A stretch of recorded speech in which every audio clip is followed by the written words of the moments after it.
Narito tayo ngayon upang matunghayan ang napakainit, nagbabaga, talaga namang pinag-uusapan at latest na inaabangan ng lahat. Ang latest update sa buhay ni Ate Erica at ang gulong nangyayaring kasalukuyan sa pamilya nila. Ang issue ay talagang mas uminit dahil ang nanay ni Ate Erica na hindi nagpakita at hindi nagpalaki sa kanyang mga anak ay lumitaw para lamang ireklamo si Kalinga Prab na hindi daw nagbabayad kay Erica kada vlog.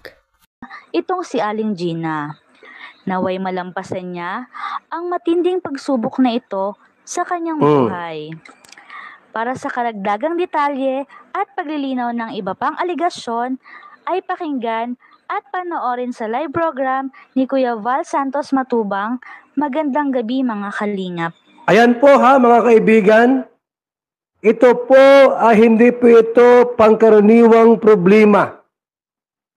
Sapagkat saan ka makakita mga kaibigan? Saan ka makakita na isang vlogger binablog yung anak mo ni singkong duling walang binibigay? Hindi pwede yan ganon. Hindi pwede po. Dapat mayroong bubo pa konsuelo. Pakonsuelo di bubo pala. Kahit mo lamang 100, 200, bakit po walang binibigay? Anong isi? Alam niyo po mga kalingap, talagang nung nalaman ko itong problemang ito kay Nanay Gina, hindi ako nakatulog kanina. Sa galit. Sa galit po. Doon sa vlogger na nag-vlog na wala man lamang binigay ni singkong duling doon kay Erica. Ito po. Yan. So, yan po yung ating pag-uusapan po mamaya mga kalinga. Pero bago po natin ipagpatuloy ang video ito, sa mga bago pa lang po sa ating muntik channel, huwag po natin daw po silang natatanggap na pera. Wala. Galing dito kay Kalinga Prab na kahit piso. Ito po ang mga kalinga. Pakinggan po muna natin ang maikling video clip bago po natin ipagpatuloy ang reaction na ito. Wala po kami nahawakan ng pera dyan kay Rab. Wala Wala daw pong natanggap na pera mula kay Kalinga Prab itong si Erica. Sabi po ni Nanay Gina. Ni singkong duling po walang binigay si Kalinga Prab. Si Erica, wala po. Wala po. Wala po kami nahingi. Wala po nabili po yung kay Erica. Grabe talaga.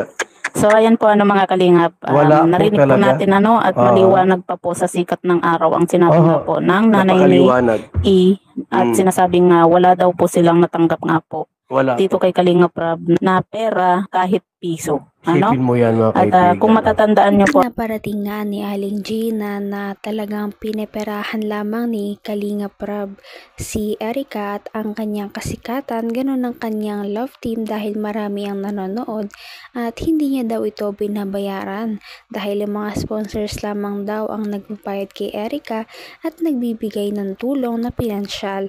Ngunit si Kalinga Prab daw ay wala. Kalinga Prab! Si Erica, wala po. Wala po. Wala po kami nahingi. Wala po nabili po yung kay Erica. Grabe talaga. So ayan po mga kalingap, narinig po natin at maliwanag pa po sa sikat ng araw ang sinabi nga po ng nanay ni E at sinasabing nga wala daw po silang natanggap nga po dito kay Kalinga Prab na pera kahit piso. Sipin mo yan mga kaibigan. At kung matatandaan nyo po mga kalingap at kung babalikan po natin yung mga vlog nga po ng Kalinga Prab dito na po kay E mula part 1, part 2, part 3. Pag-34 na nga kayong tinawag. Kami po mga nasa gobyerno, di ba kami nagkialam sa mga vlogger na yan? At sabi nga namin, okay naman, nakakatulong sa gobyerno. Pero ito po nagbablog kayo ng nagbablog sa mga, tulad yan, mahihirap. Ini-expose nyo yung kahirapan ng tao. Tapos, wala kayong tinutulong. Anong tawag yan? Poverty porn yan. Hanggang sa ilang part nga po yun. Makikita po natin dito kay Kalinga Prab yung pagbibigay nga po niya ng pera dito kay E. Mayroon ba? Meron? Kaya bakit sinasabi po nila na wala pong naibigay na tulong itong si Kalinga Prab dito kay I, na samantalang sa part 1 pa lang po ay nakapagbigay na po itong si Kalinga Prab ng 5,000 pesos. At sa part 2 naman po ay nagbigay din po itong si Kalinga Prab ng 4,000 pesos. Ganon din po sa part 3 at part 4 nga po. Pero yun nga po mga kalingap, sa part 3 at saka sa part 4 ay hindi po natin alam kung magkano po yung naiabot nga po nitong si Kalinga Prab dito kay I. Kasi nga po hindi po nabanggit ni Kalinga Prab kung Regina! Bukas, pupunta ako dyan sa bahay ninyo. Para matulungan kita sa problema mo. Ilista ko lahat yung mga vlogger na nagbablog sa inyo dyan. Itutulpo natin. Ha? Akong bahala sa gastos. Lahat ng reklamo mo, sabihin mo sa akin bukas. At lahat ng mga vlogger dyan, narinig ko ata may narinig kang Bombay ay Kuya Ruben. Kasama yan sa kaso. Talagang aaksyonan daw ito ni Kalingap Val Santos Matubang at hindi niya ito papalagpasin dahil nga lumapit sa kanya si Aling Gina na talaga namang nanay ni Ate Erica na hindi talaga nagpakita simula nung ito ay bata. Ngunit ito pa rin ay kanyang pauunlakan at talagang pupuntahan para alamin ang nangyari. Ben, kasama yan sa kaso. Sino pa? Dr. Lab, kasama. Ha? Bukas, sabihin mo sa akin lahat, huwag ka mag-alinlangan. Bahala ako dyan. Kakasuhan natin sila. Ha? Astilan, wala silang tinulong sa anak mo. Matapos nilang i-vlog, kumita sa social media, ni 5 walang binibigay. Hindi pwede yan. Ha? Nasaan yung mga records natin dyan?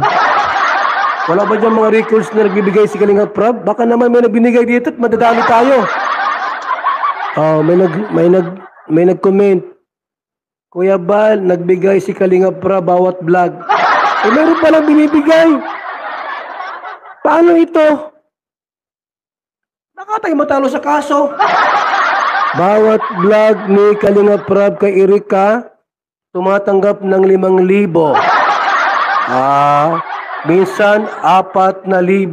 Ay bayad na! Wala na! Talo tayo dito pagayaan. At saka Kuya Bal, may mga grocery pa. Patay kang bata, kang ini at Ate Gina! Paano manalo tayo nito? May nag-comment dito. May nagbigay rin po ng 10,000 mula sa sponsor. Na itong... ba't mo sinabing walang binibigay? Mayroon pa nag-message dito. Kuya Bal, nakita ko doon sa pang 23 vlog, 10,000 ang binigay. Paano ba ini? Mayroon pa nag-message dito. Mula kay... Pedro Muit, kay Tulpo. May binigay daw po kay Erica. Lahat ng binigay po, umabot daw po ng lahat ng binigay sa loob ng ilang buwan, 4 na buwan kalahati, inabot po ng 800,000 pesos. Ang laki naman ang binigay nito. Kasama raw po ang mga package, ang mga sponsor, pera at sweldo. Grabe talaga ang mga revelasyong nalaman natin sa video na ito. Ano na kaya ang mangyayari sa pamilya ni Ate Erica? At hanggang dito na lamang muna magtatapos ang ating napakainit, nagbabaga at pinakainaabangan na latest issue ni Ate Erica. At yan ay pagpapatuloy natin sa ating mga susunod na video. Hanggang sa muli, maraming salamat sa panonood Bye!